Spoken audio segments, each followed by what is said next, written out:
नमस्कार दोस्तों, मेरा नाम रंजीत है और आप देखना शुरू कर चुके हैं बिहार के संविदा कर्मियों का लोकप्रिय नेटवर्क न्यूज़ 444 न्यूज़ नेटवर्क। तो दोस्तों, मुझको पिछले कई दिनों से बिहार के अलग अलग संविदा कर्मियों के द्वारा अलग अलग कमेंट कर मुझको सूचित किया गया है कि कुछ संविदा कर्मियों को बिहार सरकार ने नौकरी से निकाल दिया है। कुछ संविदा कर्मी जो हैं कि चिंतित हैं कि उन्हें नौकरी में बने रहने देगी सरकार या निकाल देगी। तो इन सभी विषयों पर कानून क्या कहता है, कानूनी विषय पर आपको जो है कि बारीकी पूर्वक साक्ष्य के साथ सारी बातें स्पष्ट कर देंगे। यदि आप इस वीडियो में बने रहते हैं तो आपको बहुत ही ज़्यादा नॉलेज मिलेगा और सारी जानकारी आपको हो जाएगी, जिससे स्वयं ही आप अपने सवालों का जवाब ढूंढ पाएंगे और आप मानसिक तौर पर भी तैयार हो जाएंगे कि आपके अधिकार क्या है। आखिर संविदा कर्मियों का कोई अधिकार है तो वह क्या है। इन सारी बातों को जानने के लिए आपको थोड़ा सा धैर्य के साथ इस वीडियो में बने रहना होगा। तो आइए शुरू करते हैं। पिछले दिनों एक दो रोज़ पहले बिहार पुलिस के चालक लोग, बिहार पुलिस में जो ड्राइवर के पद पर कार्यरत थे, उन लोगों के द्वारा मुझको कमेंट में आकर यह कहा गया कि उन्हें अब सरकारी नौकरी से निकालने का पत्र सरकार ने जारी कर दिया है। अब बताइए कि हम लोग क्या करें। इसी तरह से वार्ड सचिव लोगों के द्वारा भी मुझसे पूछा जाता है, कमेंट करके पूछा जाता है कि सरकार कह रही है कि आप लोगों का तो चुनाव हुआ है और चूँकि लोकतांत्रिक प्रक्रिया होती है इसलिए आपका फिर से चुनाव होगा, तो बताइए इसमें हम लोग क्या करें। ग्राम कचहरी सचिव लोग भी और न्याय मित्र लोग भी समय समय पर ऐसे ही प्रश्न करते रहते हैं। तो उन सारी बातों को कानूनी रूप से मैं आज जवाब देने के लिए आपके समक्ष उपस्थित हूँ। थोड़ा देर में ही आप सारी बातों को समझ जाएंगे, तो बने रहिए वीडियो में। आइए शुरू करते हैं। तो दोस्तों, बिहार में इंडस्ट्रियल डिस्प्यूट्स एक्ट 1947 की धारा 25B, यह कानून 1947 में बनाया गया था, जिसका नाम है इंडस्ट्रियल डिस्प्यूट एक्ट 1947 की धारा 25B। इसमें स्पष्ट प्रावधान है कि यदि 240 दिन निरंतर सेवा में बने रहकर कोई व्यक्ति कार्य करता है तो वह व्यक्ति अस्थायी और वेतनमान का दावेदार हो सकता है।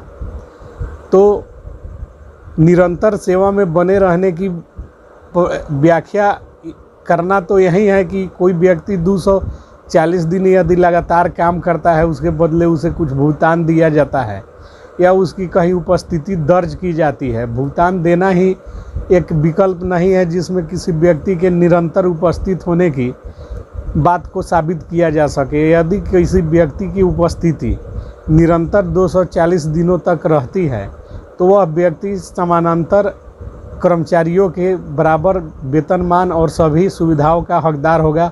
ऐसा हम नहीं कहते, भारत का यह कानून कहता है। तो इसके लिए क्या करना होता है, घर बैठे और मेरे कह देने से और आपके सुन लेने से कानून और आपका हक और अधिकार मिल जाएगा, ऐसी बात नहीं है। यदि ऐसा होता तो मैं स्वयं बहुत सारे वीडियो बनाकर सरकार को सूचित कर देता। और ऐसी बात भी नहीं है कि सरकार को इस कानून की जानकारी नहीं है, सारी बातों की जानकारी सरकार को होती है। लेकिन चूँकि यह दुर्भाग्य कहिए या जो भी कहिए कि देश के सभी राज्यों में विद्वान पदाधिकारियों का नहीं चलता है। यहाँ हुकूमत सरकारें करती है और सरकार चुनने का काम आम जनता करती है, और आम जनता क्या करती है उसी का परिणाम आम जनता भुगतती है। क्योंकि ये लोग जो चुनाव जीत कर जाते हैं, ये किसी नियम और कानून को मानने वाले लोग नहीं होते हैं। अधिकतर तो इसमें आपराधिक प्रवृत्ति के होते हैं, जिनके ऊपर न्यायालय में आपराधिक मुकदमे दर्ज होते हैं। तो आप उम्मीद कर सकते हैं कि ये लोग आपको आपका अधिकार दे देंगे। ये लोग कुछ नहीं मानने वाले हैं।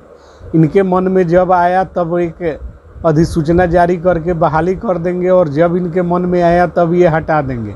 और उससे भी बड़ी दुर्भाग्य की बात यह है कि जो लोग इन नेताओं के शिकार बनते हैं, वे लोग आर्थिक रूप से कमज़ोर होने के साथ साथ उनकी बौद्धिक और विवेक की क्षमता भी कमज़ोर होती है, और वे अपना अधिकार हेतु कहीं किसी न्यायालय का शरण नहीं लेते हैं। और न्यायालय में भी लड़ने पर आपको जो है कि कई स्टेज में लड़ाई को लड़ना होता है। जैसे कि मैं आपको बता दूं कि कोई भी व्यक्ति यदि उसे हटाया गया है और वह 240 दिनों तक लगातार निरंतर सेवा में रहकर सरकारी कार्य कर चुका है, फिर भी उसे हटा दिया जाता है, तो वो व्यक्ति कम से कम अगर जाता है तो उसकी बातों को उच्च न्यायालय में सुना जाएगा। उच्च न्यायालय के अलावा कोई भी सिविल न्यायालय इस बात का संज्ञान नहीं लेती है। तो उच्च न्यायालय में मामला दर्ज करने के लिए पीड़ित व्यक्ति पहले प्रथम पीठ के नज़दीक ही, यानी एकल पीठ जिसे कहा जाता है, उसी में वह वाद दायर करता है। और एकल पीठ में जब वाद दायर किया जाता है तो देखा गया है कि एकल पीठ के द्वारा ज़्यादातर निर्णय सरकार के पक्ष में दे दिया जाता है। अब ऐसा क्यों होता है, यह तो न्यायालय का क्षेत्राधिकार है। हमको न्यायालय के पर पूरी निष्ठा रखते हैं और न्यायालय पर पूर्ण भरोसा रखते हैं, और हम यहाँ न्यायालय के निर्णय के ऊपर कोई आरोप नहीं लगा रहे हैं, कुछ अपना जो है कि उदाहरण दे रहे हैं। और जब एकल पीठ में केस हारने के बाद में जो डबल बेंच होता है उसमें मामला दायर किया जाता है, तो वहाँ निर्णय संविदाकर्मी जो पीड़ित होता है उसके पक्ष में आता है। लेकिन इसमें सबसे बड़ी दिक्कत तब होती है जब सरकार डबल बेंच के खिलाफ में सुप्रीम कोर्ट चली जाती है। जैसे कि पंचायत शिक्षकों के मामले में डबल बेंच के निर्णय में सरकार स्वयं सुप्रीम कोर्ट में जाकर अपील कर दी थी। तो लड़ाई का तीसरा स्टेज सुप्रीम कोर्ट में शुरू होता है, जहां पीड़ित व्यक्ति को जाना होता है। ज़्यादातर लोग पहुंच नहीं पाते हैं क्योंकि आर्थिक रूप से ये लोग कमज़ोर होते हैं और उन्हें ज्ञान का अभाव कहिए या जिस चीज़ का अभाव कहिए, लेकिन डबल बेंच के निर्णय के खिलाफ में जब सरकार चली जाती है सुप्रीम कोर्ट, तो कोई देखा गया है कि बहुत सारे लोग जो हैं सुप्रीम कोर्ट जाते ही नहीं हैं, जिसका नतीजा होता है कि अभियोजन साक्ष्य के अभाव में एक तरफा निर्णय सरकार के पक्ष में हो जाता है।